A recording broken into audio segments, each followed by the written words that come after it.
So when setting up your freight broker business from home, you're gonna need a legal structure. Now, before we set up a legal structure, you need to understand there is something called liability, and you want to take as much of it away from your personal life as possible. So you would need to either register an LLC or a corporation. Remember that many manufacturing plants will not work with an individual who are not properly incorporated. Plus, your bond provider will require a registered business. By doing this, we can have access to business banking, and it will make our business look more legit to customers. I would definitely recommend going with a name, not a numbered corporation. Next, you will need to form an online image for yourself.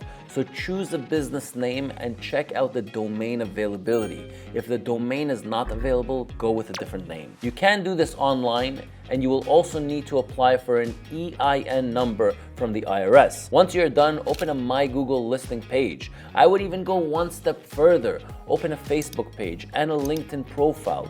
You want to start building your presence from day one. In our full Freight Broker course, we take a deep dive into marketing and brand strategy, which is really important today when starting out your freight broker business from home. So to recap, here are your action steps. Number 1, choose the business name and check the domain availability. Number 2, file your LLC and corporation. Number 3, apply for your EIN number. Number 4, open a business checking account. Number 5, open a Google business listing account and a Facebook page at the minimum. Now in the next video, we're going to be talking about getting your broker authority.